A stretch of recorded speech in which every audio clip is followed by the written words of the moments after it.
So that was Lenin's plan.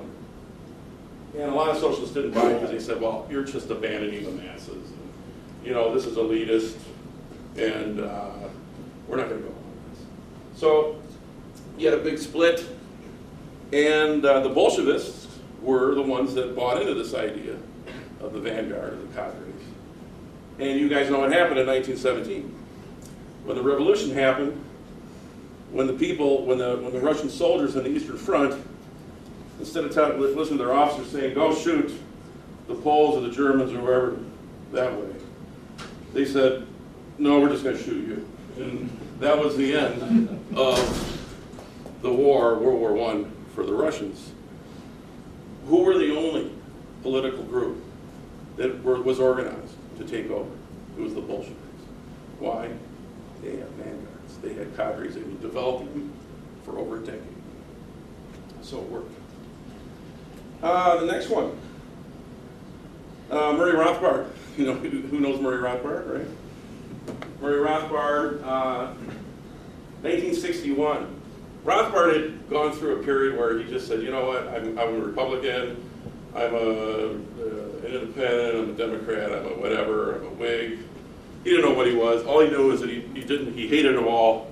He hated politics, and he wanted to get these libertarian ideas and these economic ideas, particularly Austrian economic ideas.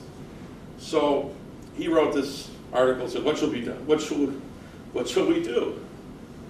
And he reiterated many of these same things, interestingly. He said, you know what? Our problem is that we don't have enough cadre. We don't have really enough people that really know this stuff. We have some people that know some of it, but we really don't. We need to develop our own intellectual movement. He even kind of referred to socialism and communism. Hey, right or wrong, they did develop an intellectual vanguard. It's mostly bullshit, particularly the economics are bullshit. But, you know, during the days of the Soviet Union, you guys know this, in China, they published millions and millions of books and articles and spread them all over the world for people to read. So, you know, a lot of people believe it. So Rothbard says, first of all, we got to stop pretending to play with these phony conservatives or these conservatives, these people that claim they work for limited government, they're really not. All they are is, the ideas are not real ideas. We need to develop our own libertarian intellectual organizations. Some of you know that Cato Institute was the first thing that came out of that, the first institute of really true libertarian ideas. And of course, we know that Cato was co-opted, right? You know, it was, well, the money came from the Koch brothers, and they were really more interested in making sure that the oil industry was free. You know, they were looking about the rest of, you know, society. But certain industries should be free from government regulations. And Murray Rothbard didn't get along with them. The second institute that really, so far, has still done pretty well is the Mises Institute. Some of you know about that. So that came, those were things that came from that idea from the early 1960s and Murray Rothbard's sort of thinking about where do we go from here, what do we do?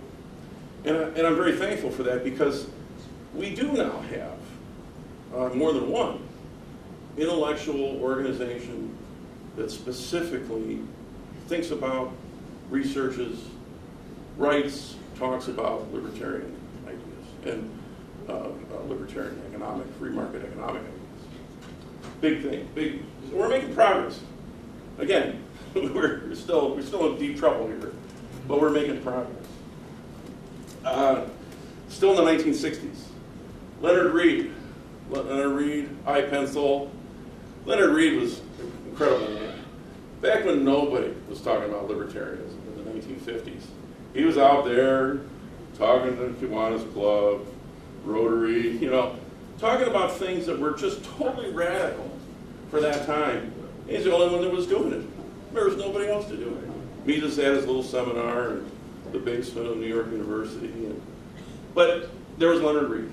So Leonard Read in the 1960s, he wrote about this, and it's all in this book called Elements of Libertarian Leadership. You can get it for free, you can download it. Definitely suggest you look at it. What did Leonard Read say? he said, you know, we're making progress, but it's pretty slow. We're really not, we're accomplishing so much, but I'm getting tired because I'm going all over the world, I'm going all over the country. Leonard Reed must have, I don't know how many thousands of speeches and little essays he wrote, but, you know, he was kind of feeling it. You know, is it just me, or am I the only one talking about libertarian ideas? And so he said, what we need more leaders. We need more libertarian leaders. We need more creative people that are smart, that really know what they're doing. And we need more of them. I don't know how many we need to win, but we need more. So we need to develop more. He called it, you know, just the Americans, they like military. He called it a core. We need a core. You know, like the Marine Corps. We need a core of leaders. And he said that the way you know how good you are as a libertarian leader is not something where, you know, you get a badge or you get a title or a certificate. None of that really matters. How do you know is it's basically a three-step process. Number one, first step, is when you actually believe the ideas. That's the first step in libertarian leadership. That's number one. You actually have internalized them so that you actually believe them. So that you don't behave in status, non-libertarian ways. That's how you know. That's number one. I think it's an incredible thing to say.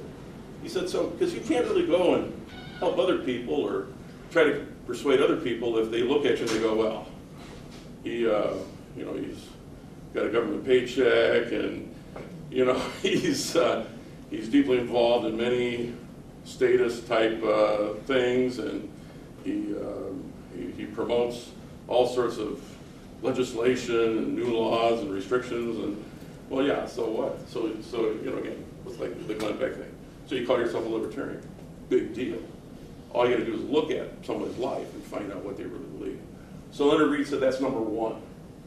Second level of libertarian leadership is that you can persuade people that know you, that spend time with you, your friends, right?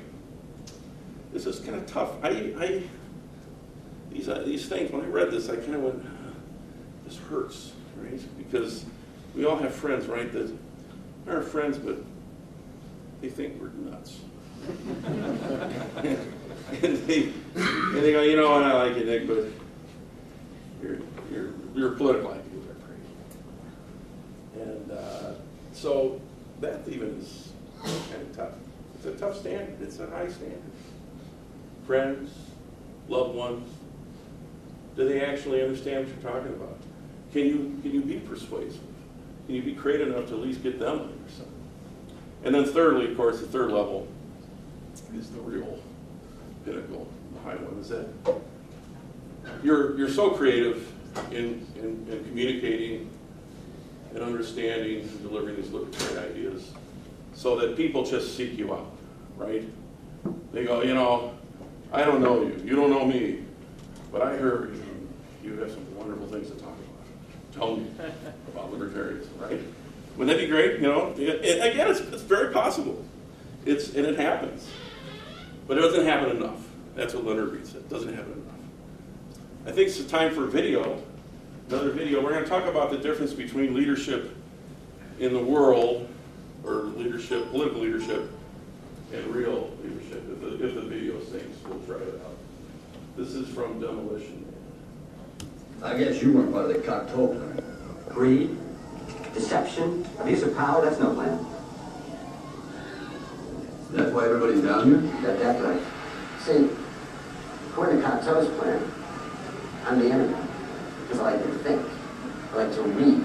I'm into freedom of speech and freedom of choice. I'm the kind of guy that just sit in a PC spoon and want to cheat. Should I eat a T-bone steak with a jumbo rack of barbecue ribs with a side order of gravy fries? I want my cholesterol. I want to eat bacon and butter and buckets of cheese, okay? I want to smoke Cuban cigar the size of Cincinnati in a non-smoking section. I want to run through the streets naked with green gel all over my body reading Playboy magazine. Why? Because I suddenly might feel the need to, okay, pal? I've seen this. You know what it is? It's a 47-year-old virgin sitting around in his beige pajamas drinking a banana broccoli shake thinking I'm an Oscar Mayer week.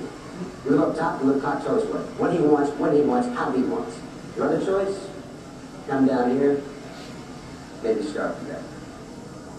All right, then why don't you take charge and lead these people out of here? I'm no leader. I do what I have to do. Sometimes people come with me. All I want to do is bury Cocteau up to his neck in shit and let him think happy, happy thoughts forever. All right, very good. Dennis Leary, right? Libertarian, in plain libertarian. I like the jello of the Playboy.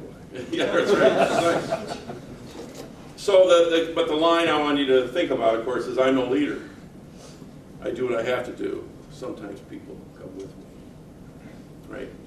Can't really, in a short amount of words, not much better of a definition of what a real leader is. And so that's our challenge. That's what Leonard Reed said. That's our challenge. You want to be a leader? Fine. Let's see it. Let's see how convincing and persuasive you are. So, let's keep going.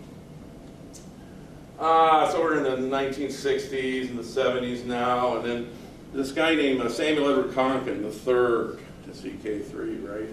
He writes this manifesto, New Libertarian Manifesto, right? What's it about? He says, well, you know what? What are we going to do now? This thing isn't working. We've done the Libertarian Party thing, we've run some elections, but it's not quite working either. It's failing, we're on the candidates, we lose people, people just go, this is ridiculous, I'm running away. What can we do different? What can we do better?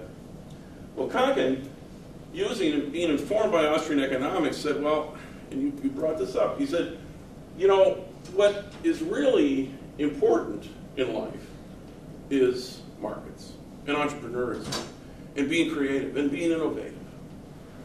Well, why shouldn't we do that? Well, we should do that. Well, should we get a license to do that? Well, no, we shouldn't get a license to do that. Well, what about a permit? What about getting incorporated? And we got to get the bank account and probably get some insurance, workers' compensation insurance. No, we don't need to do that. What we need to do is be real entrepreneurs. He says, and in fact, what we need to do is rob or take away the stolen goods, or don't give the stolen goods to the government to begin with, which they then use to beat us over the head with, right? He came up with this idea called agorism, which is the idea that we should do the economic activities that we all love and enjoy and think about and create in our minds and innovate, and we should do them. We should do more of them. We should do much, much more of them. We should be leaders in the economic sphere. But while we're doing that, let's keep in mind that why contribute our hard work and our innovation, our creative ideas, and contribute to our enemy. We should not do that. We should strive to not do that. We should do as little of that as possible. We should take some of that creative energy to find ways, alternative currencies, Bitcoin comes to mind, things like, I see it, little cooperatives, networks of people that trade with each other. Government, it's not really their business. In fact, as I'm fond of saying, I don't think there's a law that really applies to what I'm doing. And if there was a law that applies to the kinds of things I'm thinking about doing, I'm sure it really doesn't apply to me. It might apply to other people, but not to me. So that's the agorist approach. And the benefit of it is that we're actually we're acting out our beliefs, our principles, and we're removing or we're limiting the amount of resources that we're giving to our enemy, who will just use it to crush us.